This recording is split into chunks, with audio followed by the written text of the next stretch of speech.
여러분 안녕하십니까? CJB 아침 뉴스입니다. 지난주 신한은행이 전국 최대 규모의 진천연수원 추진을 백지화했다는 소식을 전해드렸는데요. 8년 동안 착공조차 하지 않으면서도 연수원을 건립하기 위해 끌어온 건 다른 꼼수가 있었다는 의혹들이 불거지고 있습니다. 이윤영 기자의 보도입니다. 8년 전 충청북도 진천군과 함께 투자 협약을 체결한 신한은행.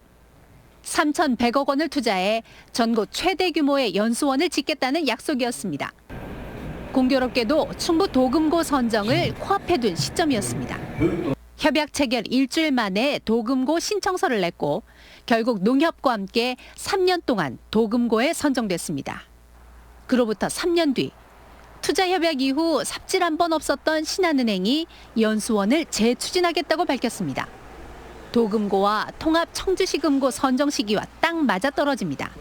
큰 사업을 한꺼번에 다 못하다 보니까 우선순위가 다 배정되다 보니까 그 부분이 좀 늦어진 건데. 지난해 또다시 연수원을 착공하겠다며 대대적인 홍보에 나섭니다. 금고 선정 시기에 맞춰 연수원 재추진 계획만 벌써 3번째. 그때마다 신한은행은 도금고에 재선정됐습니다. 그 금고로 지정되기 위해서 사실은 의도적으로 속인 게 아닌가 이렇게 볼 수밖에 없는 거거든요. 이뿐만이 아닙니다. 지난 1999년 신한은행의 전신인 조흥은행은 충북은행을 인수하면서 무려 2조 7천억 원의 공적 자금을 지원받는 조건으로 본점의 중부권 이전을 약속했습니다. 본점을 중부권으로 이전하겠다고 하면서 많은 공적 자금을 지원받았었는데 그때 이후로 다시 한번 거대 은행이 지방을 우롱한 사례라고 할 수 있을 것 같습니다. 물질적, 행정적으로 우리 지역이 입은 피해에 대해서 확실하게 좀 보상을 필요할 때만 지역은행 운운하는 신한은행의 꼼수에 도민들의 분노가 높아지고 있습니다. CJB 뉴스 이윤영입니다. 일본의 수출 규제로 불붙은 한일 갈등에 청주공항 일본 노선도 영향을 받기 시작했습니다. 내년에 취항하는 에어로케이는 출범 초기 일본 노선에 집중할 계획이었는데 돌발 변수를 맞게 됐습니다. 조상우 기자입니다. 청주공항에서는 현재 이스타항공과 제주항공이 일본 노선에 취항하고 있습니다. 오사카는 일주일에 11편, 삿포로는 2편이 운항됩니다. 항공사도 스케줄 취소가 전에보다 많아졌고 예약도 부진하다며 일본 여행 자제 분위기가 실감난다고 말합니다. 이달 들어 22일까지 청주공항의 일본 노선 입출국자는 1,700여 명으로 남은 날짜와 계절별 편차를 고려해도 둔화세가 보입니다. 항공사는 노선 조정까지 염두에 두고 있습니다. 9월 이후에 판매되고 있는 부분이 굉장히 더디기 때문에 지금 일본에 대한 불매 운동이 장기화될 경우에는 추후에는 노선을 조정하는 방법까지도 검토할 수 있을 것 같습니다. 지난 3월 항공면허를 취득한 청주공항 거점의 에어로케이도 예기치 못한 변수에 촉각을 곤두세우고 있습니다. 에어로케이는 취항 첫 해가 될 내년에 나리타, 나고야, 기타 규슈 등 일본 노선에 집중할 계획이었습니다. 다른 노선으로 변경할 여지는 충분히 두고 있습니다. 다만 이 사업계획 준수라는 게 굉장히 큰 약속이었기 때문에 국토부와 충분한 논의를 거쳐서 이 노선 결정을 진행할 예정입니다. 이런 가운데 청주시의회는 일본의 경제 보복을 규탄하는 성명을 냈습니다. 일본이 경제 보복을 철회할 때까지 일본 여행을 자제하고 일본 상품 불매 운동에 동참하겠다고 목소리를 높였습니다. 일본 보이콧이 전방위로 확산되면서 일본 항공 노선도 벼랑 끝에 섰습니다. CJB 뉴스 조상우입니다. 일본이 경제 보복을 이어가고 있는 가운데 청주교육지원청이 민간 교류를 이유로 일본을 방문해 빈축을 사고 있습니다. 청주교육청에 따르면 민간 단체인 청주국제교류회가 주관한 국제교육문화교류 일본 도토리시 방문에 청주 지역 중학교 배구부 24명과 인솔자, 교육청 직원 등 32명이 3박 4일 일정으로 일본으로 출국했습니다. 청주교육청은 민간 교류 일정을 바꾸기 어려웠다고 해명한 가운데 인터넷상에는 일본 방문을 비난하는 글이 쇄도했습니다. 다음 뉴스입니다. 말 많던 충주 라이트월드가 결국 탈이 났습니다. 감사원의 감사 결과 허가 단계부터 적지 않은 문제가 있었던 것으로 나타났습니다. 이태형 기자의 보도입니다. 지난해 4월 세계 최초, 최대의 빛 테마파크를 내세워 개장한 충주 라이트월드. 하지만 개장 석 달 만에 시민 400여 명은 무술공원을 특정 업체가 독점적으로 사용하는 것은 명백한 특혜라며 감사를 청구했습니다. 그리고 1년 만에 감사원 감사 결과가 나왔는데 혹시나는 역시나였습니다. 먼저 라이트월드 업체는 무술공원 터 14만 제곱미터를 사용하겠다고 신청해놓고 실제로는 15만 2천 제곱미터를 임의로 사용했습니다. 충주시는 자체 측량 등 아무런 검증 없이 허가를 내줬습니다. 또 사용 허가도 나기 전에 땅을 점유하고 공사를 했지만 충주시는 사용료를 부과하지 않았습니다. 결과적으로 시민단체가 제기한 특혜 의혹이 사실로 드러난 겁니다.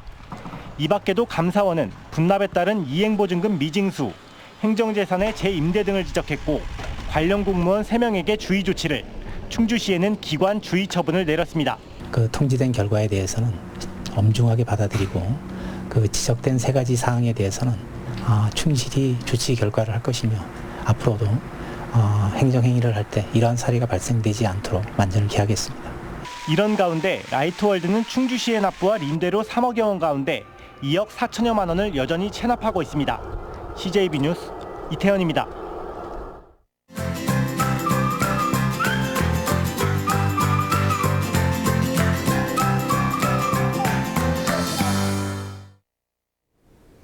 네, 어린 자녀를 둔 부모들은 사고 위험이나 아이를 돌보는 문제 때문에 먼 계곡이나 바다 같은 휴가지를 선택하기가 쉽지 않죠. 이런 부모들의 수요에 발맞춰 가족 펜션들이 도내 곳곳에도 들어서고 있는데요. 정진규 기자가 소개해드립니다. 괴산에 위치한 한 펜션입니다. 넓은 수영장이 있는 여느 펜션과 다를 게 없어 보이지만 이곳은 영유아 자녀를 둔 젊은 부모들에게 특히 인기가 높습니다. 1년 내내 사용할 수 있는 야외 월풀 덕분입니다. 이 펜션의 가장 큰 특징은 얕은 수심의 월풀에 미온수가 상시 흘러나와 영유아들도 마음껏 물놀이를 즐길 수 있다는 점입니다. 계곡이나 바다와 같이 어린 자녀들의 물놀이 사고를 걱정할 필요도 없고 숙소가 바로 붙어 있어 아이를 돌보기도 쉽습니다. 물도 따뜻하고 해가지고 애기들 놀기는 좋은 것 같고요. 뭐 성인들은 또 저기 큰 데서 따로 놀고. 놀이방 등 아이들을 위한 시설들도 잘 갖춰져 있는데 특히 숙소 안은 자녀들의 물놀이와 부모의 식사를 동시에 할 수 있도록 꾸며졌습니다. 이렇게 어린 아이들이 있는 손님들이 한 손님이 10분이면 한 6, 7분 정도 그렇게 비율이 차지하고 있어요. 진천의 또 다른 펜션도 젊은 부모들 사이에서 입소문을 타고 있습니다. 이곳은 숙소마다 풀장이나 다름없는 대형 스파 혹은 편백나무탕을 설치해 어린 자녀들과 함께 즐길 수 있는 여름 휴가지로 떠오르고 있습니다. 어린 애기들도 많이 데리고 오시고 초등학생 데리고 오시면 진짜 50일 된 아기도 와가지고 목 이렇게 튜브가 있어요. 그렇게 어린 애들도 와가지고 이제 같이 노시고 어린 자녀를 돌보며 바쁘게 돌아다니지 않아도 안전하고 편안하게 휴가를 즐길 수 있는 펜션들이 젊은 부모들의 여름 휴가지로 인기를 끌고 있습니다. CJB 뉴스 정진규입니다. 청주시가 국회에서 논의하고 있는 특례시 지정에 청주시를 포함시키기 위한 작업을 벌이고 있습니다. 한범덕 청주시장은 국회의원 회관에서 열린 특례시 확대 정책 토론회에 참석해 청주시의 특례시 지정 당위성에 대해 설명했습니다. 이어 국회 행정안전위원회와 법제사법위원회 소속 위원들을 면담하고 청주시 특례시 지정을 위한 관심과 협조를 당부했습니다. 진천과 음성에서 태양광 셀과 모듈을 생산하는 한화큐셀이 대규모 장애인 선수단을 창단했습니다.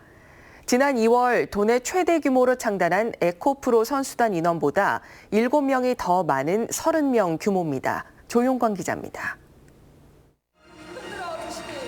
한화큐셀이 장애인 스포츠단을 창단했습니다. 시각과 지적장애, 축구 2종목을 비롯해 수영과 역도, 조정, 골볼, 사격 등 7종목에 선수 30명을 영입했습니다.